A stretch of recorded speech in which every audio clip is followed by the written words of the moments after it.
रात का तीसरा पहर था। पूरा राज्य नींद की आगोश में था। चारों ओर गहरा सन्नाटा छाया हुआ था। रात के सन्नाटे को एक उल्लू की और भी ज्यादा खौफनाक बना रही थी।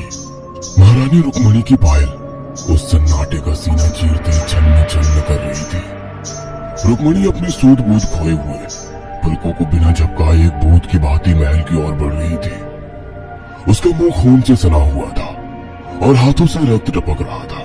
रानी रुक्मणी दौलताबाद के महाराज विक्रम सिंह की पहली पत्नी थी। रुक्मणी जितनी पतिव्रता थी, विक्रम सिंह उतना ही बड़ा अय्याश था। सुंदर रूपवान पत्नी के होते हुए भी वह दूसरी पत्नी सुकन्या को ब्याह लाया था। न जाने ये रुक्मणी के अच्छे कर्मों का प्रभाव था या कुछ और, कि दूसरी रानी सुकन्या देवी साल भर के भीतर ही अपने पुत्र सूरज प्रताप को जन्म देते समय ईश्वर को प्यारी हो गई। रुक्मणी की खुशी का ठिकाना न था, किंतु उनके जीवन में अभी एक और भूचाल आना बाकी था। एक दिन रानी रुक्मणी को महाराज के रंगीन मिजाज होने की भनक लग गई। महाराज एक नर्तकी के प्रेम में ऐसे खोए थे कि अपना राजपाट धन दौलत सब उस पर न्यौछावर करने पर तुल गए थे। पूरे राज्य में खबर आग की तरह फैलने लगी।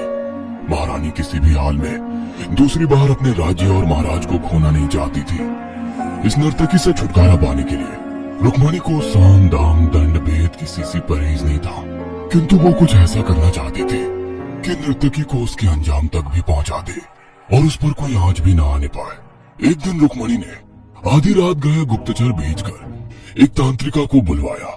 ये तांत्रिका काला जादू, तंत्र मंत्र और टोटकों के लिए प्रसिद्ध थी। रुक्मणी ने सारी समस्या सुनाकर तांत्रिका से इसका हल पूछा। जीवन या मृत्यु, किसी भी कीमत पर उस नर्तकी को इस राजमहल से दूर करना है। हमें अपने जीवन में एक और सुकन्या नहीं चाहिए। महाराज हमारे हैं, सिर्फ हमारे। महारानी की आग बरसती आंखें देखकर तांत्रिका स्थिति की गंभीरता समझ चुके थे। मेरे तंत्र में इतनी शक्तियां हैं महारानी कि अभीष्ट की प्राप्ति संभव है, किंतु तंत्र बलि मांगता है।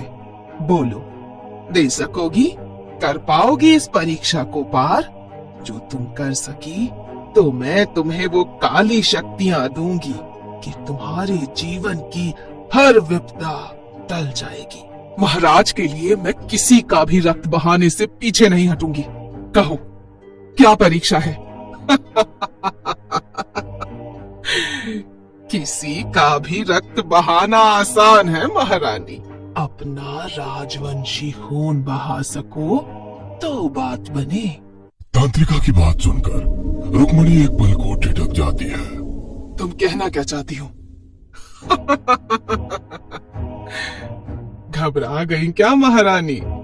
तुम्हारी सौतन का पुत्र सूरज, जिसे तुमने अपने पुत्र के समान पाला है, उसकी बलि देनी होगी।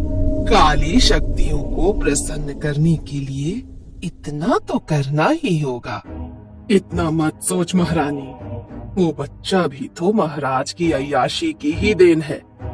यही मौका है, पीछा छुड़ा लो उस गंदे खून से।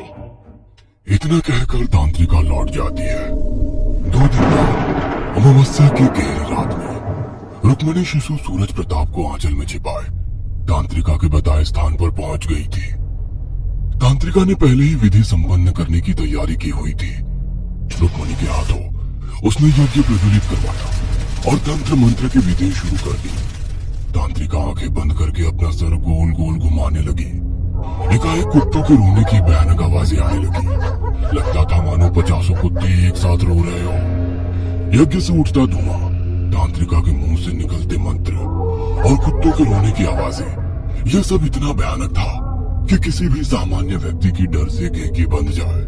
किंतु महारानी पर ना जाने क्या धुन सवार था कि उन्हें डर का एहसास ही नहीं हो रहा था। मंत्रों के जाप के बाद तांत्रिका ने उन्हें नन्हे सूरज प्रताप के रक्त से यज्ञ में आहुति दे दी। विधि संपन्न हुई महारानी। अब ये रक्त प्रसाद रूप में ग्रहण करो, इससे ये साधना संपूर्ण हो जाएगी। रुक्मणी पर खून सवार था, मति भ्रष्ट हो चुकी थी। उसने यंत्रबद्ध खून की कुछ बूंदें अपनी हथेलियों से समेटकर मुंह में भर ली। रुक्मणी को अंदाजा नहीं था कि वो कैसा पौशाचिक कार्य कर रही है। काली शक्तियां आपके तप से प्रसन्न हुई महारानी। मैं आपको एक काली शक्ति दे रही हूँ। ये रक्त पिपासु काली शक्ति है। इसे आपको गहरे पानी में कैद रखना होगा। समय आने पर आप इसे जागृत कर सकती हैं। इसे जागृत करने की तंत्र विधि मैं आपको समझा दूंगी। अगर इसे आजाद छोड़ दिया तो ये विनाश कर देगी। महारानी ने काफी सोच विचार करने के बाद अपने किले की बावड़ी में उस काली शक्ति को कैद करने की सहमति दे दी। अमावस्या की उस काली रात को रुक्मणी और तांत्रिका ने काली शक्तियों का आवाहन किया और तंत्र मंत्र के प्रभाव से बावड़ी के जल में रूहानी ताकत को स्थापित कर दिया। ये बावड़ी महारानी स्नान आदि के लिए उपयोग करती थी। किसी और को वहां जाने की इजाजत नहीं थी। अतः रुक्मणी निश्चिंत थी कि किसी को भी इस बात की कानो कान भनक नहीं पड़ेगी। तंत्र विद्या संपन्न कराकर रुक्मणी खून से लथपथ हो अपने राजमहल लौट आई। रुक्मणी उस काली शक्ति को नर्तकी पर प्रयोग करने का उपाय सोच ही रही थी कि सेविका ने आकर एक मनोज खबर सुनाई। बुरी खबर है महारानी साहब, महाराज उस नर्तकी को ब्याह लाए हैं। रुक्मणी को गहरा आघात लगा था। वो चोट खाई नागिन की तरह बस एक अवसर की तलाश में थी। अब वो नर्तकी भी किले में ही रहने लगी थी। महारानी से वैर निकालने के उद्देश्य से एक दिन नर्तकी ने महाराज से बावड़ी उपहार स्वरूप मांग ली। महाराज उसके प्रेम में इतने मग्न थे कि उन्होंने भी तुरंत सहमति दे डाली। रुक्मणी को जैसे वार करने का अवसर मिल गया था। उसी रात मध्य रात्रि रुक्मणी ने अपने तंत्र का जाल बिछाया। ओम ह्रीम क्लीम चामुंडाय विच्चे जैसे मंत्र गूंजने लगे और महारानी रुक्मणी ने अपनी तंत्र विद्या का वाहन करके नकारात्मक शक्ति को जागृत कर दिया। अगले दिन जब नर्तकी बावड़ी में स्नान करने के लिए गई तो उसे कुछ असामान्य सा महसूस हुआ। स्नान करते हुए उसकी नजर पानी पर गई तो उसका खून जम गया। वो पानी नीला नहीं लाल था। डर से नर्तकी की धड़कनें बढ़ने लगी। तभी उसकी नजर जल में अपनी परछाई पर पड़ी। वो डर से चीख उठी थी। पानी में एक नहीं दो परछाइयां दिखाई पड़ रही थी। अचानक चारों ओर अंधेरा गिर आया और एक भयानक हंसी की आवाज गूंजने लगी। बावड़ी तक पहुंचने वाली सीढ़ियों पर अचानक किसी के चढ़ने उतरने की आवाजें सुनाई देने लगी। कदमों की आवाज बढ़ती ही जा रही थी। ऐसा लगता था जैसे एक नहीं सैकड़ों लोग एक साथ दौड़ रहे हो। उसे लग रहा था जैसे ये शोर सुनकर उसके कान फट जाएंगे। नर्तकी ने चीखकर अपने कान बंद कर दिए। बावड़ी की घुमावदार सीढ़ियों से टकराकर एक भयानक हंसी पूरे वातावरण में गूंजने लगी। वो पूरे सामर्थ्य से सीढ़ियों की ओर भागने लगी। सीढ़ियां चढ़ते चढ़ते उसकी सांस फूल रही थी। सीढ़ियां चढ़ते चढ़ते वो इतनी बेसुध हो गई थी कि उसके अंदर चीखने की भी ताकत नहीं बची थी। अचानक एक बड़ी सी परछाई के जोरदार धक्के से वो गहरे पानी में आ गिरी। उसकी चीखें उसके मुंह में ही घुट गई थी। आंखें बाहर निकल आई थी और वो गहरे पानी में तली को स्पर्श कर रही थी। उसके शरीर का कतरा कतरा खून चूस लेने के बाद उस काली शक्ति की भूख शांत हो गई थी। अब नर्तकी का मृत शरीर जल के ऊपरी सतह पर तैरने लगा था। नर्तकी की मौत की खबर सुनकर महारानी रुक्मणी फूली नहीं समा रही थी। रुक्मणी को लग रहा था जैसे अब उसके जीवन में चिंता की कोई वजह ही नहीं बची है। एक दिन संध्या वेला में उन्हें स्नान करने का मन हुआ। अपनी प्रिय बावड़ी को देखने और धन्यवाद देने के लिए मन ही मन प्रसन्न होती वो बावड़ी जा पहुंची। किंतु ये काली शक्ति रुक्मणी के अनुमान से कहीं ज्यादा शक्तिशाली थी। तांत्रिका ने रुक्मणी को ये नहीं बताया था कि अगर एक बार उसके मुंह खून लगा तो ये 100 गुना शक्तिशाली और खतरनाक हो जाएगी। महारानी बावड़ी में उतर गई। काफी देर तक स्नान करने के पश्चात उन्हें स्मरण हुआ कि दिन ढल चुका है। उन्हें महल की ओर लौटना चाहिए। बावड़ी से बाहर निकलते हुए महारानी को एहसास हुआ मानो कोई उनके पीछे पीछे चल रहा है।